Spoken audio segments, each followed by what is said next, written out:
Hey guys, welcome to the channel if you're new, welcome back if you're a subscriber. Special thanks to all my patrons. My name's Neil, and today we're doing something completely new.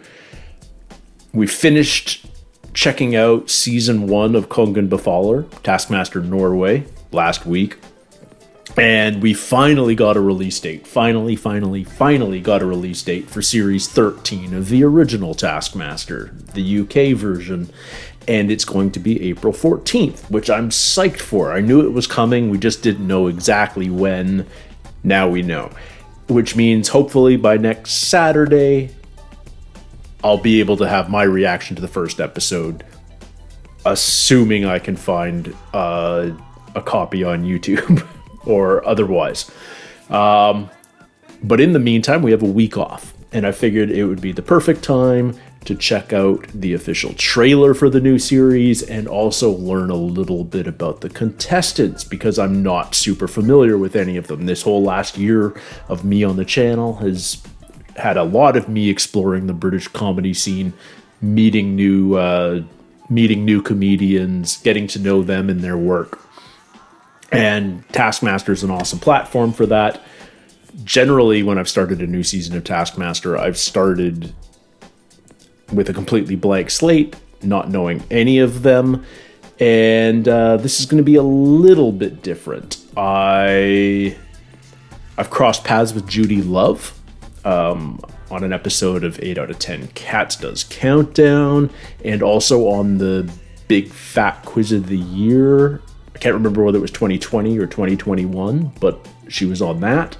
And I've crossed paths with Bridget Christie on QI, but I figured it would be fun after we watch the trailer to see a bit from each of the 5 contestants, and maybe we can get a better sense of who they are and how they may do on the show. So let's get into it. First up, this is the official trailer, which was released a few days ago. It's probably just going to be your typical intro, but let's check it out. Greg Davies, the Taskmaster. Let's go. Watch now! Are you ready for the task? Are you having a laugh? No. Best use of a cement mixer. Biggest show-off wins. Your time starts now. Very hard to pick who I think is going to be worse. Alex? Yes? Stop talking to me. Oh my god. I really Oh my enjoyed the God. task. You just kept on looking at me strange. I don't want to do this for 20 minutes. How do you feel? Ashamed, mainly? No way! Don't touch me. He's turned the excitement up from naught. Awesome. I'm psyched. I'm so psyched. Okay. There's something bizarre about a Taskmaster trailer, because really, unless you want to go frame by frame, you're not going to get anything out of it. And yet, it maybe it's just the music and the insanity of it all, the hyper cutting and the information overload. But I am psyched. I cannot wait. Yeah, it's going to be great.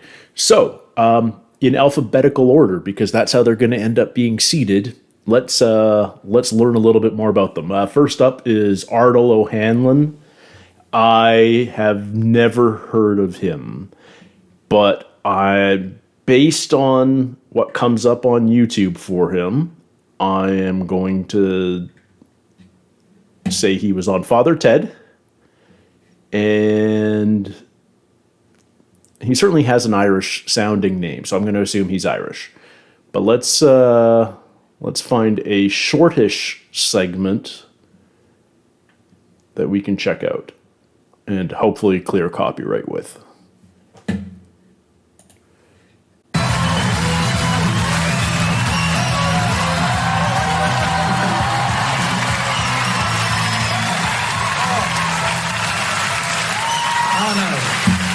Thank you so much for that. Good of you. My name is Ardal, by the way. It is a real name. People are always asking me, like, what sort of a name is Ardal? Oh, he's definitely Irish. Sometimes. What sort of a name is Ardal? You know, as if I picked it, like, as if I enjoyed being called Ardal, the big fat Mardal all my life. Like, no, I didn't. The truth is, my parents named me after a village in Norway. This is true, by the way, which is best known for an aluminium plant that's been linked with a very serious outbreak of Alzheimer's disease.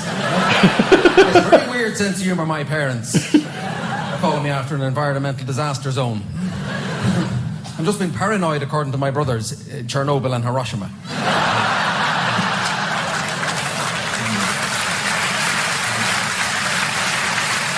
I had a really embarrassing incident earlier on in the week. I was on a train and I offered my seat to a woman. And I started talking to her. She didn't like that, but, I gave her my seat, so the least you could do is have a chat. And I said to her, when are you due? And, of course, I probably shouldn't have said that. I mean, it wasn't the first time. And she looked at me with horror. And, of course, I realised she wasn't actually pregnant. She was just a little bit fat. But quick as a flash, I covered my tracks. I said, when are you due another snack? So...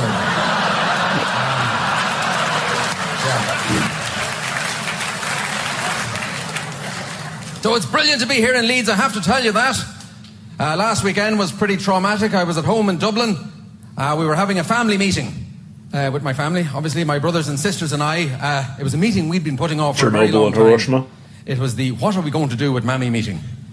Now, I don't know if any of you have had that one yet. Ever since the accident, she spends the whole day just looking through the window. I wanted to let her in, but they were having none of it. There are so many manly things that I cannot do. I can't even open a bra with any sort of competence or distinction. That's something all men should be able to do from an early age. Open a bra. Women appreciate a bit of dexterity in that department. I mean, if you don't have a girlfriend, just ask your friend to put on a bra and practice on him, because it's important. Women hate all the awkward fumbling. Oh, God, I'll do it myself. And then, of course, the magic is gone. My wife knows all she has to do is wear a bra and she's safe from my advances. 2 bras, another one instead of knickers, and she's in violet. Sometimes she slings a bra across the front door, I can't even get into the house.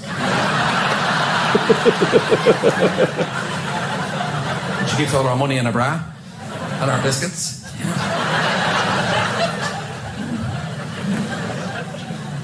But making love is not an unpleasant activity, if memory serves me correctly. But as a term, it leaves an awful lot to be desired, doesn't it? Making love. It just sounds a little bit insipid. It doesn't describe the act effectively. How did you get on last night? Oh, we made love, and then we watched location. And a really great night. When lads are together, the language is more robust, isn't it? It's more effective.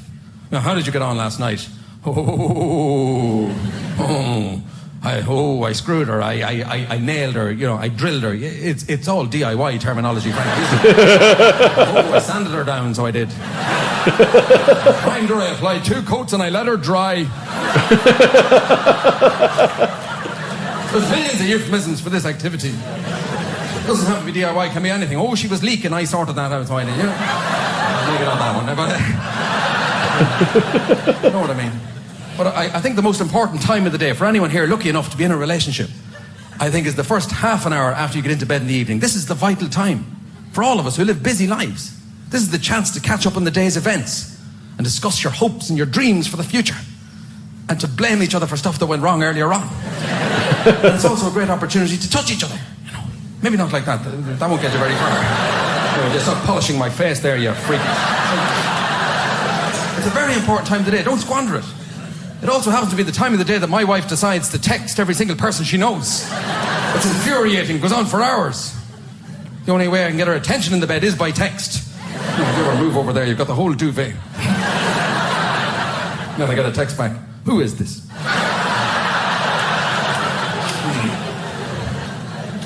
New phone, who this? dis? At the moment.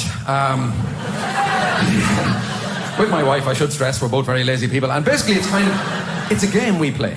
Something I'd like to share with you that you can use in your lives if you need it. I arrive home on a Tuesday afternoon pretending to be my wife's secret lover, wearing a cravat and clogs and special leggings. And go to the bedroom and take all her clothes off. And she's going, oh, no, we shouldn't. And I'm going, oh, we should. And what happens, only this very good friend of ours called Tony calls around, pretending to be my wife's husband. And, yeah. I have to very quickly put on all my clothes and climb out the window and stay away for about 3 hours.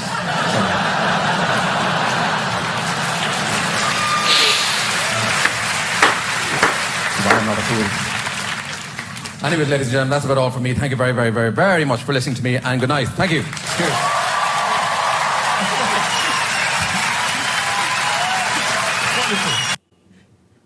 All right.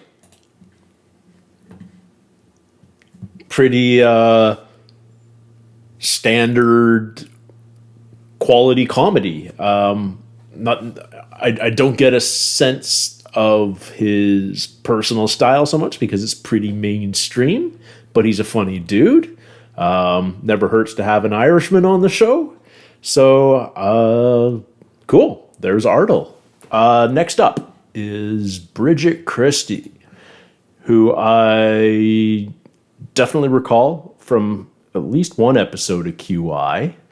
And let's see what we got in the way of. Like, I'm certainly not going to do an hour-long theater podcast or 10 minutes of her as an aunt.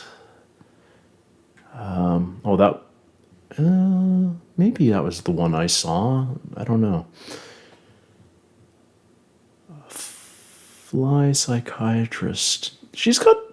Does she have a bug fetish? What's going on here? A fly psychiatrist. Is this going to be more him than her?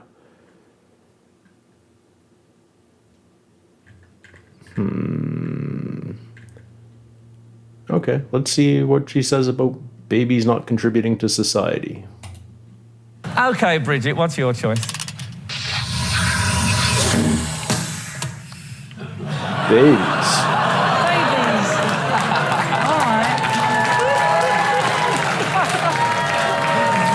All right, calm down. Yeah, the Kardashians have babies, you know. You didn't mind those going in the room.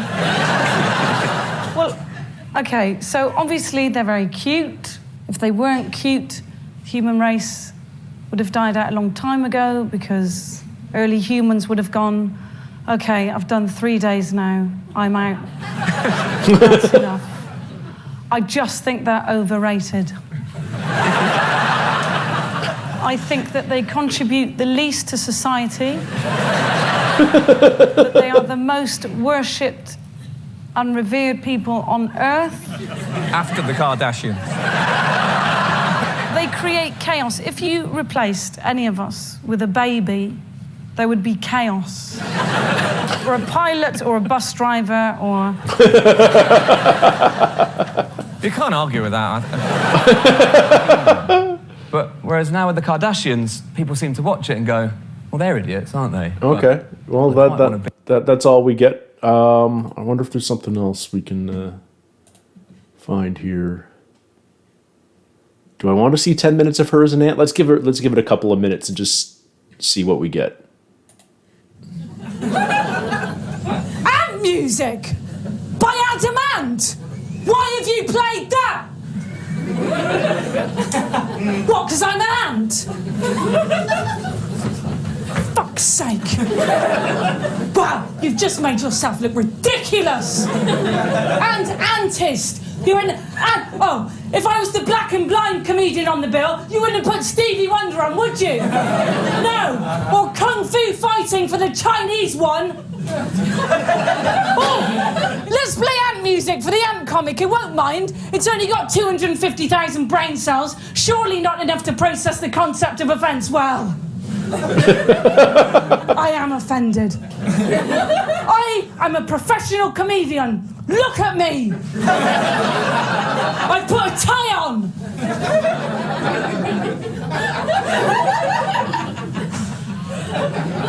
I'm sorry about this, everyone, right? But it has taken us ants literally years to be taken seriously on the comedy circuit, and a little stunt like this can put us right back to 1983. You probably hadn't even noticed I was an ant until Nick Griffin on sound there pointed it out. Sorry about this, everyone. You haven't come out for this. You haven't come out to see an ant rant about Adamant. You've come out for some alternative comedy.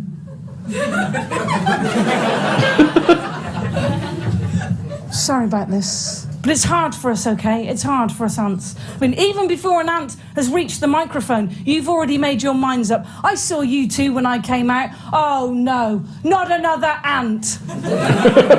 Going on about jam and the division of labour. We don't do that shit anymore, okay? We've moved on. Oh, God, I'm so sick of it, of the debate, the Are Ants Funny debate. I'm sick of it. Why is it still in the papers? It's not a story anymore. Is Bob Diamond still funny? Is Sirius still funny? Why are you still talking about it? It's simple, right? Some of us are, some of us aren't. That's the end of it, right? Is it, why are you still talking about it? Critics complain we only ever do relationship stuff or whimsy. But it's not true. There's loads of ants doing all different types of comedy now. There are those ants doing ant stuff, like talking about sugar and leaves, or there's ones who do more sexually explicit ant material, like, I don't know, the Queen's got a dusty thorax, things like that. I just made that one up then. But there's other ants who do surreal comedy, and there's political ants. It's all different now. In the 80s, you'd be lucky to get 1 or 2 ants on a bill, let alone 3 or 4. I did Jongleurs Birmingham at the weekend. There was only ants on. Apart from the compere, who was a wasp. He wasn't very good, actually. He just did loads of material about being a wasp. Who's interested in that? He obviously only got the job because he was the token wasp. Anyway, I'm a political comic. That's what I do. I'm an expert on Islam. But people don't want that. People don't expect an ant to be able to make the Quran funny, which is ridiculous. Because anyone can make the Quran funny. Yes, even an ant. I like the silences, though. They build tension. All right. Bridget's going to be the wacky one. I think that's pretty clear. Yeah. I think she could be a lot of fun. I think she could be a lot of fun on Taskmaster. She's certainly willing to commit to a bit. Okay, Chris Ramsey. When I first searched for Chris Ramsey, I got this guy who's all about... It's a little unfortunate when you search for a comedian's name and the first thing that pops up is a really popular YouTube channel that isn't you at all. So there's another Chris Ramsey that does magic, puzzles, vlogs, etc. That's not him. That's Chris Ramsey, S-A-Y. We want Chris Ramsey, S-E-Y, who looks like he'll be the young one. But let's see a bit of his stand-up. Don't raise dickhead children.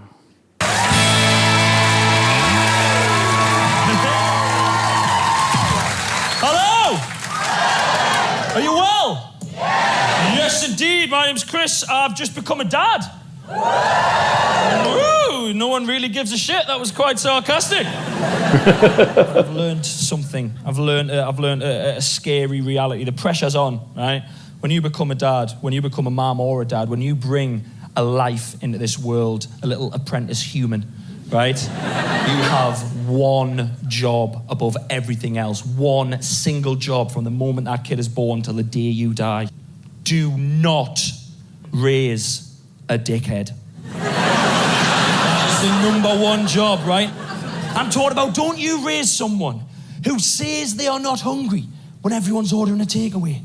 Then when it arrives, just thinks it's acceptable to just pick of other people's trays. Dickhead, order your own. Don't you raise someone who thinks it's acceptable to pop round to a friend's house for less than an hour and do a shit in their toilet. Dickhead! Dickhead! You want to be shitting in my house, you better be staying overnight, mate. I was an only child. When I was 7 years old, me and my mum and dad went on holiday, right? And something terrible happened. Remember sometimes, right, when you were a kid, your mum and dad would make friends with another mum and dad, meaning you were automatically expected to be best buddies, little bosom chums, with whatever cretinous little wretch of an offspring these random people happen to have with them. So listen, we're friends now, so this is your ready-made best friend. I fucking believe not, mother. Look at the state of this that you've brought before me. My mum and dad that year, right, they went on holiday. They made friends with a lovely couple from Buckinghamshire. And they had a son. And their son was called Lawrence. I knew straight away we were never going to be friends. Lawrence was the rubbish kid. Do you remember Lawrence was a dickhead? The rubbish kid. Lawrence was the kid. When you were younger, you had a Lawrence on the periphery of your friend group. There was a Lawrence knocking around within your friend group, right? Wasn't he a proper friend? But he was there, a whinging, whining, non-stop, wanting his own way, a little nightmare. Oh, I can't do that. I'm not allowed. Oh, I'm allergic. Allergic to his own fucking asthma inhaler. You know the kid I mean. Lawrence on holiday is the kid around the pool with layers and layers of unrubbed-in sun cream. Just squelching around the pool, a milky little letdown, ruining everyone's holiday, haunting the poolside like a soggy little ghost. His mom puts the cream on via baptism, just... His voice was unbelievable. He could make anything sound sad, no matter what he was saying. He would obliterate the happiest sentence in the world. This is the best birthday ever. Tell your voice, mate, you sound like you're being tortured. One day, Lawrence's mum and dad and my mum and dad, they all chipped in and we got in a taxi, a boiling hot, non-air conditioned, mid-90s leather burning the back of me little speedoed thighs. 20-minute taxi torture ride down to the beach. We left the beach that day after 45 minutes because Lawrence wanted to go back to the hotel, because Lawrence was hysterical, because Lawrence saw a crab. There was no rules. It was I hate Lawrence. Whatever he would I kick hate off Lawrence. on. This day was a crab. He wasn't happy. He was inconsolable. It came straight at me. No, it didn't. It can only move sideways. You're a liar. Final night of the holiday, right? Final night of the holiday. Lawrence's mum and dad and my mum and dad, right? We were in the pool and they came over and they went, boys, because you have been such good boys, we've got a surprise for you. Tonight, it's your final night. We're going to take you down to the pizza restaurant. You watch the men make your pizzas. They put the toppings on. Then we're going to go to the arcade. You can play on the games all night. You can even play the mini golf. I was so excited, I instantly urinated. I was in the pool as well, so no one knew. Lawrence didn't want to go. Lawrence didn't want to go to the arcade. He didn't want to go and have the pizzas. Lawrence wanted to stay in the hotel on our final night and watch the hotel entertainment. Who wants to watch the hotel entertainment is specifically there for people who've got too pissed during the day and can't physically leave the complex. Just rows of bright pink men on sun loungers going, I've overdone it, Sharon, I've overdone it. I'm shaking, I'm hurting. Go to the suitcase, Sharon, get me good shirt, just drape it over me nipples, just drape it. Sat, all the adults at the bottom, watching the disco, watching these three dickheads singing disco songs. Now, I'm not slagging off all hotel entertainment. I'm slagging off these three twats that we watched that night, right? You know you're in a shit hotel where the three guys singing at the end of the night were the ones taking you for water polo earlier that day, right? Sitting there, me and Lawrence sat at the back, sitting in this little balcony, holding onto the railings like I was in prison, watching these three dickheads singing disco songs. And you know when you're having the worst time ever and the person next to you is loving their life so much? I'm fuming and he's just...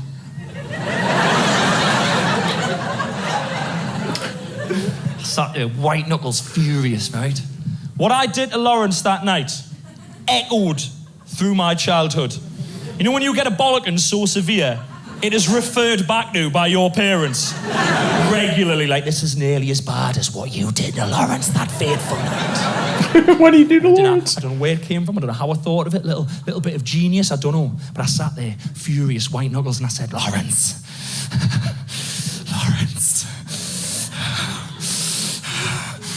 I bet you can't get your head through these railings.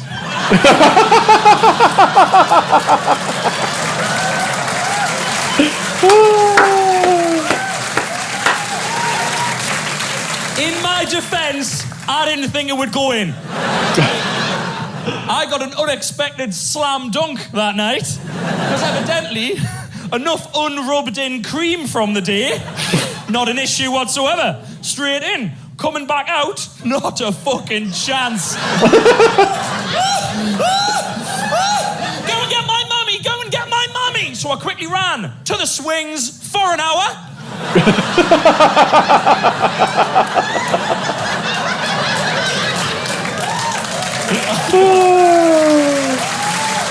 Bit of a dickhead, but I love it. I got a proper dragged back to the hotel room, mid-90s. You can still hit your kids, but it has to be behind closed doors. Bollocking! That night. And I don't even care. I don't regret it. I do not regret it one little bit. Because the scene I was dragged past that night that I created is still one of the greatest moments as a human being on this planet for me. I was dragged past a posh Buckinghamshire mother buttering her child's massive head, the tiny butters from the buffet, to the tune of Aga fucking do. Thanks, Chris Ramsey, you've been awesome. Thank you very much. Good night. All right. I like his comedy a lot. He's fun. So yeah, awesome. Looking forward to seeing him. Definitely like his comedy. A lot of fun. Next up is Judi Love, guys. And yes, as I said, I got to learn Judi relatively recently from Big Fat Quiz of the Year. And I think I saw her on an episode of 8 out of 10 Cats Countdown too. So let's check out one of her clips. Do we want to see her on Jonathan Ross or let's do a little stand-up. We've been doing stand-up so far. It's lovely being here, guys. And look, let's just get it out of the way. This whole COVID and lockdown situation. I mean, 4 steps to freedom. Like, what a name. Doesn't it sound like a new movie? A new slavery movie? Should I just say how it is? Let's be real. We should call it 4 steps to how to get drunker and drunker and drunker. I don't even know if that's a word, but I'm going to use it anyway, right? Because really, we know that's all we're going to do, aren't we? We're going to be free. We're going to be out there. And when I think about this year, one of the main things that really gets to me is the mask. Because if I'm honest, I know it protects us, but I am so fed up of smelling my own breath. Yeah. And the mask is deceiving, right? I've seen some fellas with the mask on their face. I'm like, oh my God. Like, he's proper nice. He's got nice eyes. He takes it off and I'm like, oh my God, it's Shrek! And it's been a difficult year. It's been definitely a difficult year. And being single in the lockdown as well was a little bit hard, you know, because all you can do is walk and promenade against, you know, the street and walk up and down and feel nice and stare at people in the corner behind the tree dribbling. And I found, for me, I was quite lucky. I ended up dating an Amazon man, right? And he didn't really realise, but the point is like, obviously, I was ordering flowers and, you know, chocolates and wines every Friday. So when he turned out, I was like, bitch, you're my man, okay? I used to get myself dressed up and everything when he come, open up the door, want to do the bust it down challenge. I was like, you ready, baby? He didn't come back after a while, but, you know, it doesn't matter. But, you know, it's like, when you start dating somebody, I feel like you put your best self forward, don't you? Like, you're really nice and you're really sweet. I was dating this guy and I went to his house and I was all nice and we was going to bed. When we got into bed, he tried to sleep on the left side, people. And you know, like, everyone has their own side. I was like, that's my side, that's my side, that's my side. Obviously, I didn't see him again after that, but the point is, I ended up getting my side. And I feel like the kind of men I date now are different, you know, because back in the days, you know, I used to date the kind of guy, like one time, like my ex, he went missing for a couple of days and I was so worried and I thought I need to do the most appropriate thing to find him. So I called the prison and...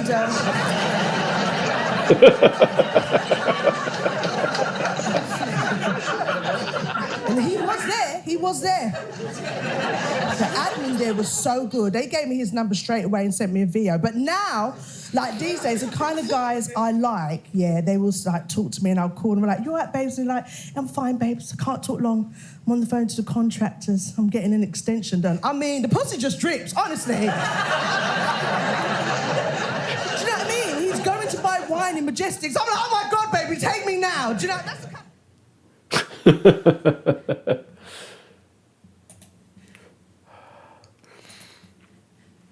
One of the,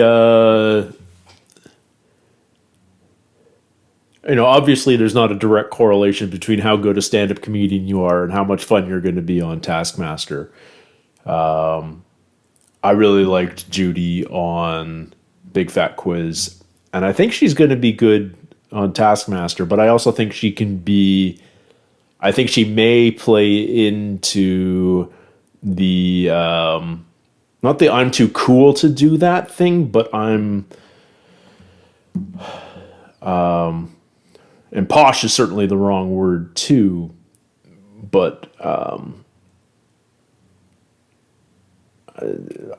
think you guys know what I'm trying to say, that she's just going to play up not being fully into it. Maybe a bit Joe Brandish, or maybe I'm completely off. It's just guesswork. It's weird anticipating how people are going to be on a show that's so unique like Taskmaster, because it's you have to almost be naturally funny while doing this awkward, embarrassing, convoluted stuff. So yeah, it's just throwing darts as to figuring out who's actually going to be a lot of fun on the show. Like, I think most people would have assumed David Baddiel would be good on Taskmaster. And he's like on my Mount Rushmore of terrible contestants. But hey, let's that we'll start watching next week, and we'll know then. And finally, Sophie Duker, who I know nothing about. Yeah, I know. What am I going to have the best chance of playing here with? I'm worried by anything that's on the BBC channel for clearing copyright, but let's give it a shot and see what happens. Live at the Apollo. I want to tell you some facts about my character so you get a little bit of sense of what I've been through. Okay, she's going to be the one in wacky outfits. As a triple threat minority. Triple threat minority because I make white people uncomfortable when I sing, act, or dance. I know some people don't like it when you talk about identities. They don't like it when gay comedians talk about gay stuff, or women comics talk about girl stuff, or Croatian comedians bang on about Croatia. But if I don't talk about my pain on stage, how else will I make my therapy tax deductible?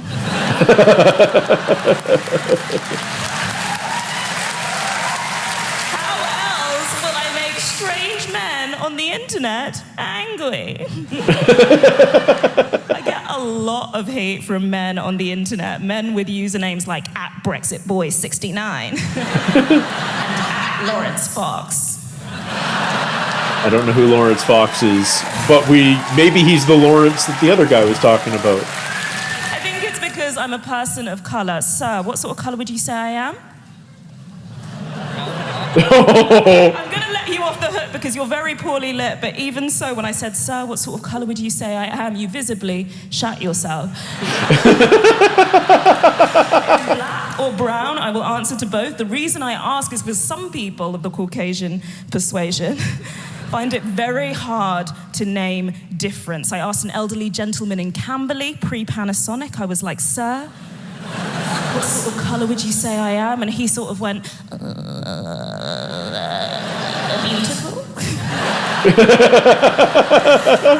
I'm black, I'm super duper black, I'm BLACK, black, I'm BAME, black. I'm minority ethnic. Everybody say black? Yes, you've got to get used to saying black because there are so many great black things. You've got black tea, you've got black Jack, you've got black birds like me. If you want a black coffee, just call it a black coffee, not an African Americano.